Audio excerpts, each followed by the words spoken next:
Насилван ли е Джастин Бийбър? След избухването на скандала с Пи Диди, усилено се заговори, че Джастин Бийбър е бил негова жертва и е претърпял сексуално насилие. Джастин Бийбър е малко 12-годишно хлапе, когато е открит от бившия си менеджер Скутър Браун. Той вижда огромния талант и потенциал в него и решава да го направи световна звезда. Две големи имена в музиката, Джастин Тимбърлейк и Ушър, се борят за правото да го продуцират. Накрая Джастин избира Ушър, който ще се окаже един ужасно лош избор. Ушър праща Джастин, когато е на 15 в къщата на Пи Диди, за 48 часа, които променят живота на Джастин завинаги. Все още няма доказателства за това точно какво се е случвало, но предположенията са, че Диди се е възползвал от него. Пи Диди сам казва, че не може да разкрие какво ще правят, но щяло да стане наистина лудо. През 2011 година бившият плейбой модел Джени Маккартни целува и хваща младия Джастин неприлично на сцената пред всички.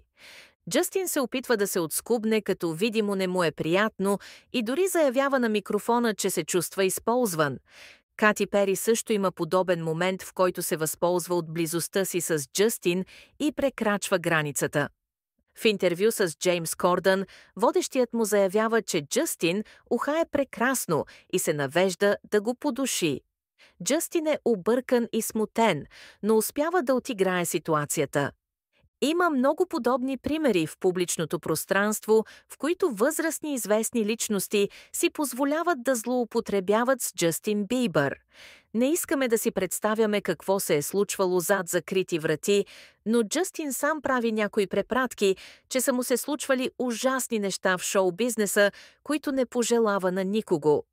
Чрез творчеството си той сякаш успява малко да повдигне завесата и да осветли отвратителните неща, които се случват на младите таланти в музикалната индустрия и не само. Във видеото на песента Yummy има доста символика, която мнозина смятат, че има връзка с педофилията в Холивуд, и това е начинът на Джастин Бийбър да я осветли. Видеото започва как Джастин отива на тайно парти, на което присъстват богати, възрастни хора, ядат, пият и се забавляват. Джастин върви към партито, облечен целият в розово, и на гърба му се изписва името на песента Yummy, в превод «Вкусно». Влизайки на партито в клипа, се вижда как непълнолетни деца са облечени не според възрастта си и свирят на музикални инструменти на парти на възрастни хора, препратка, че децата ги забавляват. Самият Джастин е облечен целия в розово, като боядисва и косата си специално за клипа. Визията му е като на малко дете и мнозина смятат, че това е търсен ефект. Една от жените на партито с очила прилича на бившия модел на плейбой Джени Маккарти. Във видеото се акцентира много на обиците на русата жена с очилата, които много приличат на тези на Джени Маккарти, които носи въпросната вечер на наградите на VMAs. Високият мъж с очила във видеото към песента Yummy прилича на Джон Подеста, съветник на президента Обама, който беше замесен в скандала с сексуални злоупотреби над деца Пицагейт. Очевидно, Джастин Бийбър е искал да направи недвусмислени препратки към определени хора в Холивуд, които са замесени по един или друг начин с непристойни действия спрямо малолетни. Във видеото на Yummy храната изглежда доста странно и определено не можем да я определим като вкусна. Въпреки това, хората от купона ядат храната настървено и очевидно много им харесва.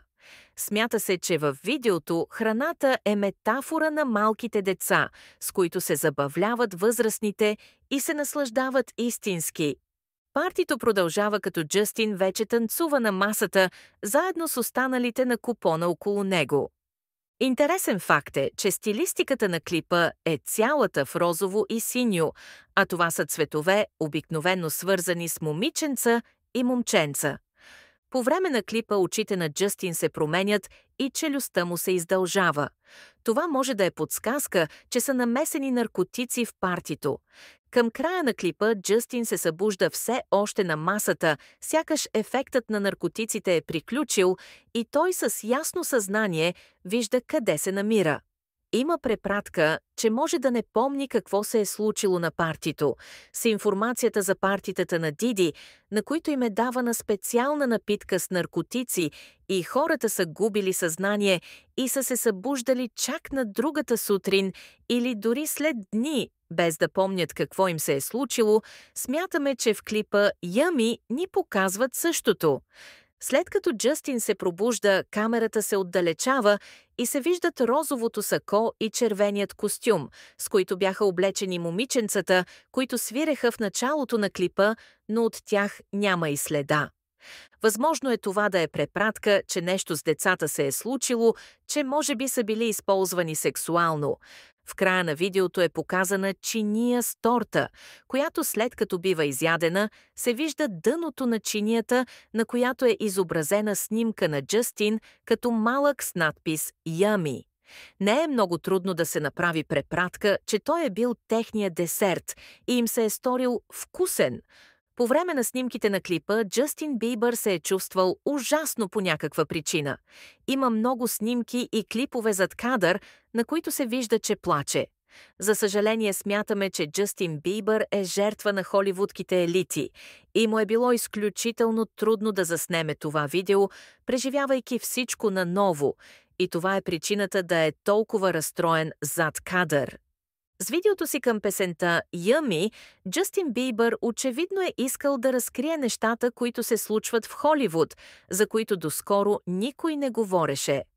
Интересен факт е, че Джастин Бибър решава да рекламира излизането на предстоящото си видео към песента Yummy, като публикува в своя Инстаграм профил 12 снимки на бебета момиченца и момченца в различни пози с многозначителния хаштаг Yummy. Смятаме, че в концепцията на клипа и рекламата към него няма нищо случайно.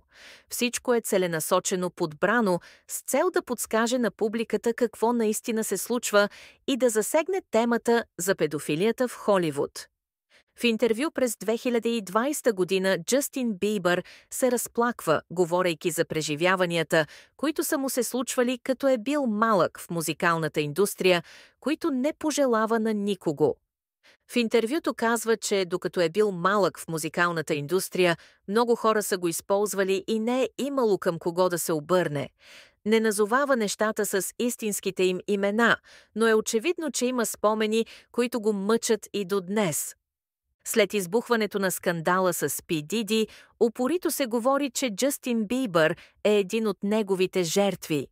Искрено се надяваме истината да се разкрие и всеки участвал в подобни престъпления да си понесе последствията с цялата тежест на закона.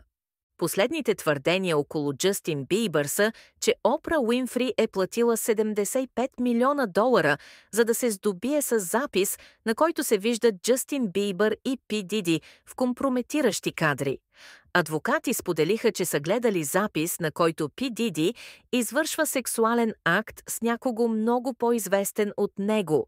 Дали става въпрос за Джастин не е ясно все още, но не изключваме този вариант, имайки в предвид всички слухове, че той е бил жертва на P. Diddy.